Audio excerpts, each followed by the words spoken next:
দেখবেন আপনার ধানের শীষে স্লোগান দিচ্ছে, কিন্তু ভোট কিন্তু শাপলাকলিতেই দিবে ইনশাআল্লাহ। চাঁদাবাজদের প্রশ্রয় দিবে, চাঁদাবাজদের শেল্টার দিবে। বিএনপি আর ওই অবস্থানে নাই। বিএনপির অনেক মানুষ আছে, অনেক অনেক মানুষ আছে আমাকে ব্যক্তিগতভাবে পছন্দ করে, এবং আমি বিশ্বাস করি তারা ধানের শীষের রাজনীতি করলেও ভোটটা তারা শাপলাতে দিবে। একই সাথে সাথে অন্য রাজনৈতিক দলের যারা আছে তারা আমাকে এলাকার ছেলে হিসাবে, রেয়াজউদ্দিনের ছাত্র হিসাবে, আমি উপজেলার সন্তান হিসেবে, রসুলপুরের সন্তান হিসেবে, নদীর ওই পারে সন্তান হিসেবে, নদীর এই পারে আমার থাকা, আমি প্রত্যেকটা ইউনিয়নের সাথে আমার ব্যক্তিগতভাবে যে সম্পর্ক, সেই সম্পর্কের কারণে মানুষ আমাকে গ্রহণ করে নিয়েছে, ইতিমধ্যে গ্রহণ করে নিয়েছে, এবং সেটির বহিঃপ্রকাশ সেটি ঘটবে 12ই ফেব্রুয়ারি। আমি আপনাদের কাছে চাঁদা নিতে কোনোদিন, আমি গত 1.5 বছরে যাই নাই, কোনোদিন যাবো না। গত 1.5 বছরে চাঁদা কারা আপনাদের কাছে নিতে গিয়েছে আপনারা তাদেরকে দেখেছেন, এবং তাদের ভয় পেয়ে গিয়েছে, এবং ইতিমধ্যে আপনারা তাদেরকে বলতে শুনবেন যে আমরা গত 1.5 বছরে চাঁদার কারণে আমাদের ভোট কমে যাচ্ছে, কিন্তু আমরা কারো কাছে 100 টাকার জন্য যাই নাই, কিন্তু আমরা ভোট পাওয়ার জন্য আপনাদের কাছে আমরা ভিক্ষা চাইবো প্রয়োজনে। এবং কারা আমাদের সাথে আছে, সমাজে শিক্ষিত, মার্জিত, ভদ্র, যারা ইতিবাচক পরিবর্তন চায়, বিভিন্ন নানা শ্রেণী পেশার মানুষ রেমিটেন্স যুদ্ধে আমাদের পাশে আছে। অপরদিকে দেখবেন অন্যদিকে কারা আছে, দেখবেন মাটি কাটার সাথে যারা জড়িত, মাটি খুর, যারা চাঁদাবাজ, যারা মামলাবাজ, যারা দীর্ঘ 1.5 দশকের বেশি সময় ধরে যারা সিএনজি স্ট্যান্ড দখল করেছে, যারা অ্যাম্বুলেন্সের টাকা খায়, যারা জমি দখল করে, যাদের মনে ইতিমধ্যেই ভয় ঢুকে গিয়েছে, যারা ঋণ খেলাপি, যারা রাষ্ট্রের অর্থ মেরে দিয়েছে, যারা রাষ্ট্রের অর্থ বছরের পর বছর রাষ্ট্রের অর্থ যারা দিচ্ছে না, ওইসব মানুষ একটা পক্ষে রয়েছে। আপনারা কাকে নির্বাচিত করবেন তার অর্থের উৎস সম্পর্কে আপনার জানা উচিত। আপনার আমার অর্থের উৎস আপনারা জানার জন্য, আমি কোন জায়গা থেকে আমি ইনকাম করি সেটা জানার জন্য আপনারা আপনাদের মোবাইল থেকে আপনারা গুগলে সার্চ করবেন www.acs.com।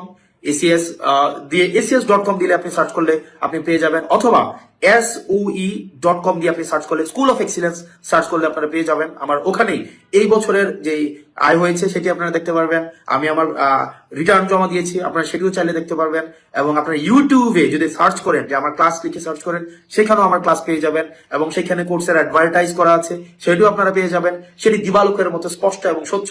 তবে একটা অংশ লিখতেও পারে না, একটা অংশ আছে যারা 2 লাইন বাংলাও লিখতে পারে না, 2 লাইন ইংরেজিও লিখতে পারে না, তারা অবশ্যই এগুলো দেখতে পারবে না। কারণ তারা জীবিকা নির্বাহ করে নদীর মাটি কেটে, যারা জীবিকা প্রত্যেকদিন বর্ডারে যায় ইয়াবা সেবন করতে, এবং নেতার সাথে বসে যারা মাদক সেবন করে, এদের এই যে একটা বুদ্ধিবৃত্তিক যে যতটুকু প্রয়োজন, যে এইটা বোঝার জন্য, এটা এক লাইন একটা পেজ ইংরেজিতে পড়ার জন্য যতটুকু সামর্থ্যের প্রয়োজন, তাদের নেতাকর্মীদের এই জায়গাটা নেই। তো আমি আপনাদেরকে বলবো, আমাদের নেতাকর্মীদেরকে বলবেন, আপনাদেরকে পরে শোনাই দিবে কিভাবে আসলে এই যে অর্থের উৎসটা আপনাদেরকে শোনাই দিবে। যদি না বুঝেন তাহলে বাংলায় এটাকে ট্রান্সলেট করে দিবে, তাহলে যেন আপনাদের বুঝতে সুবিধা হয়।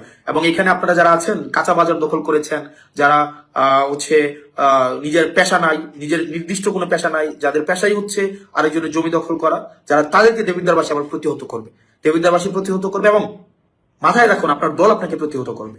আপনি যদি মনে করে থাকেন আপনার দল আপনাকে সমর্থন দিবে, বিএনপি আর ওই অবস্থানে নাই, বিএনপি আর ওই জায়গায় নাই যে চাঁদাবাজদের প্রশ্রয় দিবে, চাঁদাবাজদের শেল্টার দিবে। আমি বিশ্বাস করি, আমি আস্থা রাখি, দেখবেন আপনার ধানের শীষে স্লোগান দিচ্ছে, কিন্তু ভোট কিন্তু শাপলাকলিতেই দিবে ইনশাআল্লাহ। তাদেরকে তো দেশের মানুষ 1971 সালেই দেখেছে। কিছু কিছু মানুষ বা কোনো কোনো গোষ্ঠী ইদানিং বলতে শুনেছি, বা বিভিন্ন জায়গায় কেউ কেউ সোশ্যাল মিডিয়ায় বলে যে অমুককে দেখলাম, তমুককে দেখলাম, তমুককে দেখলাম। এবার অমুককে দেখুন। যাদের কথা বলে অমুককে দেখুন, প্রিয় সহকর্মীবৃন্দ, তাদেরকে তো দেশের মানুষ 1971 সালেই দেখেছে। 1971 সালে তারা তাদের নিজেদের স্বার্থ রক্ষার্থে কিভাবে লক্ষ লক্ষ মানুষকে হত্যা করেছে, ঠিক যেভাবে পতিত স্বৈরাচার পালিয়ে যাবার আগে হাজারো হাজারো মানুষকে হত্যা করেছিল ক্ষমতা ধরে রাখার জন্য। এই যাদেরকে কেউ কেউ বলে যে একবার দেখুন না এদেরকে, তাদেরকে দেশের মানুষ 71 সালেই দেখেছে নিজেদের রাজনৈতিক স্বার্থ রক্ষার্থে লক্ষ লক্ষ মানুষকে শুধু হত্যাই করেনি, তাদের সহকর্মীরা কিভাবে মা বোনদের ইজ্জত পর্যন্ত লুট করেছিল। এই কথাটি আমাদেরকে মনে রাখতে হবে। প্রিয় ভাই বোনেরা, এই মুহূর্তে আমরা যদি দেখি, আমরা আগামী 2 মাস পরে একটি নির্বাচন প্রত্যাশা করছি।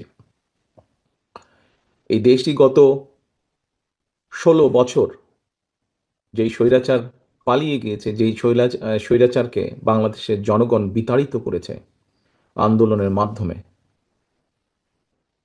সেই স্বৈরাচার এই দেশের প্রত্যেকটি ক্ষেত্রকে কিভাবে ধ্বংস করে দিয়ে গিয়েছে, এটি আমরা জীবনের পরতে পরতে অনুভব করতে পারি। কিভাবে দেশের অর্থনৈতিক ব্যবস্থা ভেঙে দিয়ে গিয়েছে, কিভাবে দেশের আইন শৃঙ্খলা ভেঙে দিয়ে গিয়েছে, কিভাবে দেশের শিক্ষা ব্যবস্থাকে ধ্বংস করে দিয়ে গিয়েছে, কিভাবে দেশের স্বাস্থ্য ব্যবস্থাকে ধ্বংস করে দিয়ে গেছে, কিভাবে দেশের প্রাকৃতিক অবস্থাগুলোকে, নদী নালা খাল বিল বন জঙ্গলকে ধ্বংস করে দিয়ে গিয়েছে, কিভাবে দেশের কৃষি, যেটাই বলি না কেন সব কিছুকে যেভাবে ধ্বংস করে দিয়ে গিয়েছে, এর ভুক্তভোগী কিন্তু এই দেশের মানুষ। এখন একটি রাজনৈতিক দল হিসাবে এবং এই মুহূর্ত পর্যন্ত আত্মবিশ্বাসের সঙ্গে আমরা বলতে পারি বাংলাদেশের জনপ্রিয় রাজনৈতিক দল হিসাবে বিএনপির দায়িত্ব হচ্ছে দেশকে সঠিকভাবে পরিচালনা করা।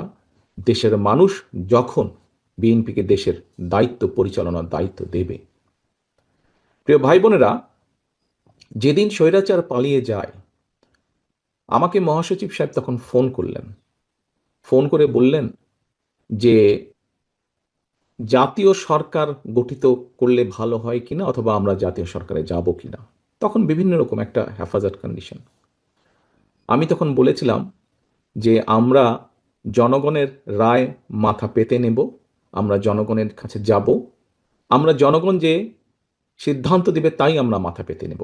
কাজেই আমি সেই মুহূর্তে মনে করেছিলাম যে জাতীয় সরকারে আমরা যাব না, আমাদের লক্ষ্য আমাদের উদ্দেশ্য সব কিছু নিয়ে আমরা জনগণের সামনে দাঁড়াবো। আমরা স্লোগানে বলি যে জনগণই আমাদের সকল ক্ষমতার, রাজনৈতিক ক্ষমতার উৎস। কাজে জনগণই যদি আমাদের রাজনৈতিক ক্ষমতার উৎস হয়ে থাকে, তাহলে কেন আমরা জনগণের সামনে গিয়ে দাঁড়াবো না? আমাদের লক্ষ্য বলবো দেশকে নিয়ে, জনগণকে নিয়ে, আমাদের উদ্দেশ্য বলবো দেশকে নিয়ে, জনগণকে নিয়ে, এবং জনগণ যে সিদ্ধান্ত দেবে আমরা মাথা পেতে সেই সিদ্ধান্ত নিব।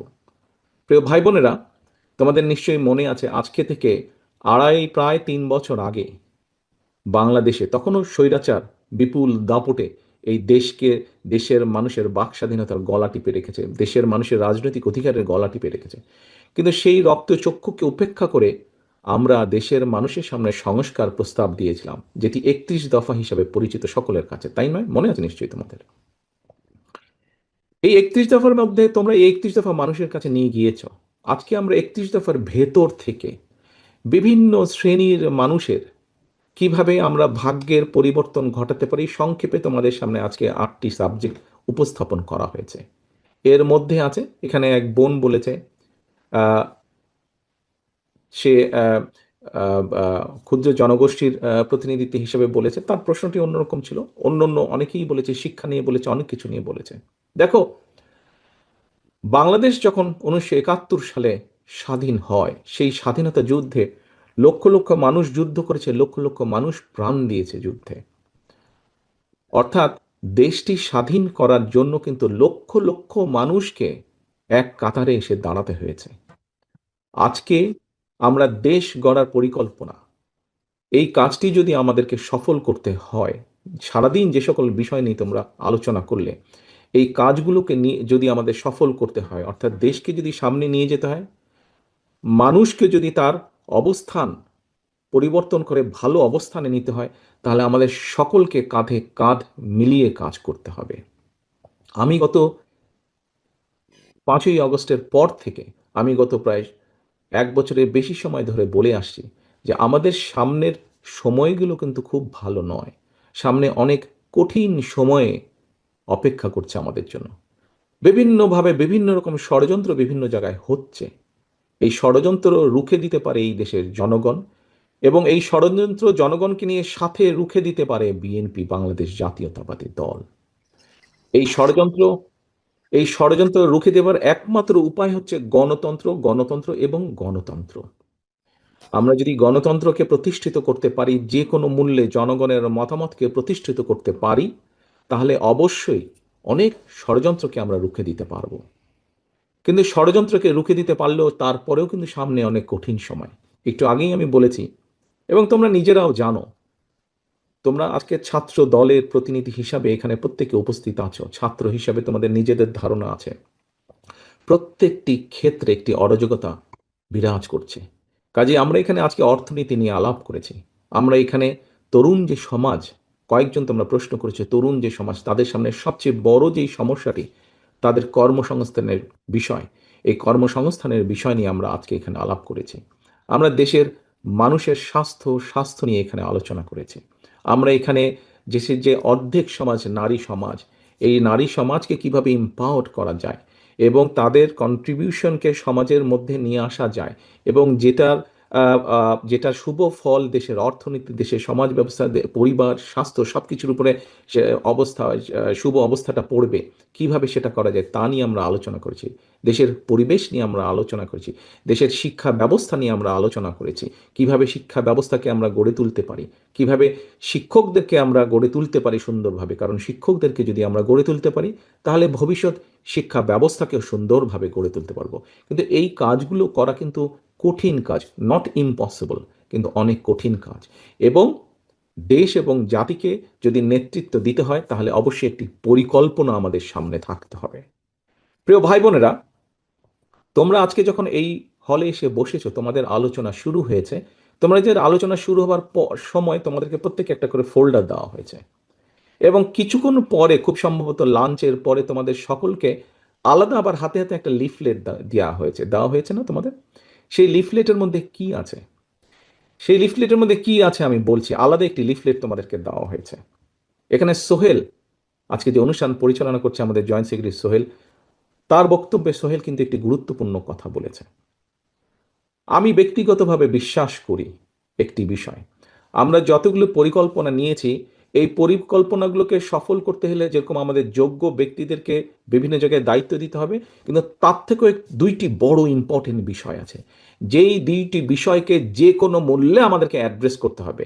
এবং এই দুইটি বিষয়কে যদি আমরা অ্যাড্রেস করতে না পারি, আমাদের পুরো জাতি এবং দেশ সংকটের মধ্যে পড়বে। কি দুটি বিষয়? এক, দুর্নীতি, যে কোনো মূল্যে এই দুর্নীতির লাগাম টেনে ধরতে হবে। দুই, আইন শৃঙ্খলা পরিস্থিতি, যে কোনো মূল্যে আইন শৃঙ্খলা পরিস্থিতির লাগাম টেনে ধরতে হবে। যদি আমরা দুর্নীতি এবং আইন শৃঙ্খলা যদি আমরা দুর্নীতি এবং আইন শৃঙ্খলার লাগাম টেনে ধরতে না পারি, তাহলে আমরা যে পরিকল্পনাগুলি গ্রহণ করেছি মানুষের স্বাস্থ্য নিয়ে, দেশের ভবিষ্যৎ সন্তানদের শিক্ষা ব্যবস্থা নিয়ে, নারী সমাজকে এম্পাওয়ার করার জন্য, দেশের কৃষি ব্যবস্থা, প্রত্যেকটি পরিকল্পনা আমাদের বাধাগ্রস্ত হবে, স্লো হয়ে যাবে আমাদের। সেজন্যই আমাদের সরকার গঠনের সুযোগ পাওয়ার সাথে সাথে সর্বপ্রথমে আমাদেরকে নজর দিতে হবে, সর্বপ্রথমে আমাদেরকে ব্যবস্থা করতে হবে দুর্নীতির লাগাম কিভাবে আমরা টেনে ধরব। প্রিয় ভাই বোনেরা, তোমাদের হাতে যে লিফলেটটা দেওয়া হয়েছে, এই লিফলেটের মধ্যে একদম তথ্য দিয়ে উপস্থাপন করা হয়েছে যে বিএনপি 2001 সাল থেকে 2006 সাল পর্যন্ত যখন দেশ পরিচালনার দায়িত্বে ছিল, তার আগে এই যেই স্বৈরাচারকে বিদায় করা হয়েছিল, সেই স্বৈরাচার যখন দেশ ক্ষমতায় ছিল, সেই সময় কিভাবে তারা দুর্নীতিতে ছেয়ে ফেলেছিল দেশকে, এবং 2001 সালে দায়িত্ব পাওয়ার পরে কিভাবে খালেদা জিয়ার সরকার ধীরে ধীরে ধীরে ধীরে দুর্নীতির অবস্থার উন্নতি ঘটিয়েছিল, দুর্নীতি থেকে ধীরে ধীরে কিভাবে দেশকে বের করে নিয়েছিল। একটি আন্তর্জাতিক সংস্থার যে অ্যানালাইসিস, সেই অ্যানালাইসিস একদম পুরা সুন্দরভাবে তোমাদের সামনে তুলে ধরা হয়েছে সেই লিফলেটটার মধ্যে। কাজেই আমরা দৃঢ়ভাবে, অত্যন্ত আত্মবিশ্বাসের সঙ্গে বলতে পারি, এই বাংলাদেশে যদি দুর্নীতির লাগাম টেনে ধরতে পারে, তাহলে একমাত্র বাংলাদেশ জাতীয়তাবাদী দলই পক্ষেই সেটা সম্ভব। সেইটি করা সম্ভব একমাত্র, কারণ আমরা অতীতে করেছি, আমরা ইনশাল্লাহ ভবিষ্যতে দেশের মানুষ ভবিষ্যতে ইনশাল্লাহ আমরা সেই কাজটি করিয়ে দেখাতে পারবো। প্রিয় সহকর্মীবৃন্দ, কেউ কেউ বলে থাকে স্বৈরাচার যেভাবে বিএনপি সম্পর্কে, এই যে স্বৈরাচার, পলাতক যে স্বৈরাচার, তারা বিএনপির সম্পর্কে যেসব মিথ্যা প্রপাগান্ডা ছড়াতো, আমরা ইদানিং লক্ষ্য করছি কিছু কিছু ব্যক্তি বা দল ঠিক একই সুরে গান গাইছে বা একই সুরে কতগুলো কথা বলার চেষ্টা করছে। এখন প্রশ্ন হচ্ছে, তাদেরও তো দুইজন ব্যক্তি আমাদের সাথে সেই সময় সরকারে ছিল। এই দুজন ব্যক্তি পৃথিবীতে আর নেই। দুজনই সিনিয়র মানুষ, দুজনেই সিনিয়র রাজনীতিবিদ ছিলেন। তারা তারা গত হয়েছেন। কাজেই যে মানুষ নেই তাদের সম্পর্কে অবশ্যই খারাপ কথা বলা উচিত নয়। তাদের প্রতি পরিপূর্ণ সম্মান রেখেই বলতে চাই, সেই দুইজন ব্যক্তির বিএনপি সরকারে শেষ দিন পর্যন্ত থাকা প্রমাণ করে দেয় দুটো জিনিস প্রমাণ করে যৌক্তিকভাবে। এক, তারা অবশ্যই পূর্ণ কনফিডেন্স ছিল খালেদা জিয়ার উপরে যে খালেদা জিয়া দুর্নীতির বিরুদ্ধে যুদ্ধ করছে, সেজন্যই তারা শেষ দিন পর্যন্ত ছিল। সেজন্যই তারা শেষ দিন পর্যন্ত ছিল। এখন তাদের দলের অন্য যে যত বড় বড় কথা বলি কি না কেন, খালেদা জিয়া শেষ দিন পর্যন্ত দুর্নীতির বিরুদ্ধে যুদ্ধ করেছে এবং দুর্নীতির অবস্থার পরিবর্তন ঘটেছে, এই আত্মবিশ্বাস তাদের মধ্যে ছিল। তারা দেখেছিল সেই সরকারকে, কারণ তো সরকারের ভেতরেই ছিল। সেজন্যই তারা শেষ দিন পর্যন্ত এই বিএনপি সরকারের সাথে তারা ছিল। আমরা এইভাবেই ধরে নেব, আমরা অন্য কিছু বলতে চাই না। কেউ কেউ বলে থাকে যে তাদেরই কেউ কেউ বলে থাকে যে তাদের বিরুদ্ধে কোনো কিছু অভিযোগ পাওয়া যায় না। আজকে যখন নিরপেক্ষ কোর্ট বসেছে, স্বৈরাচারের সময় আমরা দেখেছি কিভাবে আদালতকে ইনফ্লুয়েন্স করা হতো, কিন্তু স্বৈরাচার পালিয়ে যাওয়ার পরে মোটামুটি আমরা বলতে পারি যে আদালত এখন নিরপেক্ষতা আমরা আশা করি। সেই নিরপেক্ষ আদালত থেকে আমরা দেখেছি কারো বিরুদ্ধেই কোনো জিনিস প্রমাণিত হয়নি, এটি ছিল প্রোপাগান্ডা। কাজেই আমাদেরকে আজকে এই এই এই কনক্লুশনই আসতে হবে যে একমাত্র বিএনপি পেরেছিল দেশকে দুর্নীতি থেকে বের করে নিয়ে আসতে। ইনশাল্লাহ আগামী দিনেও বিএনপি পারবে। এবার আসো আইন শৃঙ্খলা। এবার আসো আরেকটি বিষয় আমি উল্লেখ করতে চাই তোমাদের সামনে, সেটি হচ্ছে আইন শৃঙ্খলা পরিস্থিতি। প্রিয় ভাই বোনেরা, তোমাদের অনেকেরই বয়স তখন আজকে থেকে অনেক কম ছিল, কিন্তু তোমরা নিশ্চয়ই শুনেছ অনেক মানুষের কাছে, সহকর্মী হোক, পরিবারের সদস্য হোক, আত্মীয় স্বজন হোক, বিগত বিএনপি সরকারের সময় আমরা বিভিন্ন আইন শৃঙ্খলা বাহিনী তৈরির মাধ্যমে আমরা দেশে আইন শৃঙ্খলা পরিস্থিতির উন্নতি ঘটিয়েছিলাম। হ্যাঁ, পরবর্তীকালে আমরা দেখেছি যে এই যে বিগত যে স্বৈরাচার পালিয়ে গেছে, তারা তাদের ক্ষমতার অপব্যবহার করে সেই আইন শৃঙ্খলা বাহিনীকে রাজনৈতিক স্বার্থে ব্যবহার করেছিল এবং রাজনৈতিক স্বার্থে ব্যবহার করে পুরো জাতি দেশকে বিশ্বের সামনে কলঙ্কিত করেছে। সেই আইন শৃঙ্খলা বাহিনীকেও তারা কলঙ্কিত করেছে, সেটি হচ্ছে তারা অপব্যবহার করেছিল। কিন্তু বিএনপি দেশের স্বার্থে কোনো কিছু বিবেচনা, রাজনৈতিক প্রিফারেন্স না দিয়ে বরঞ্চ কিভাবে মানুষের শান্তি শৃঙ্খলা প্রতিষ্ঠিত করা যায়, কিভাবে দেশের আইন শৃঙ্খলা প্রতিষ্ঠিত করা যায়, তার প্রতি মনোযোগী ছিল। সেটাই ছিল বিএনপির কাছে প্রায়োরিটি। কাজেই তোমাদের নিশ্চয়ই তোমাদের ধারণা আছে, মনে আছে যে মোটামুটিভাবে সেই সময় 2003, 4, 5, 6 দিকে মোটামুটিভাবে ধীরে ধীরে আইন শৃঙ্খলা পরিস্থিতি ধীরে ধীরে উন্নতি হতে থাকে।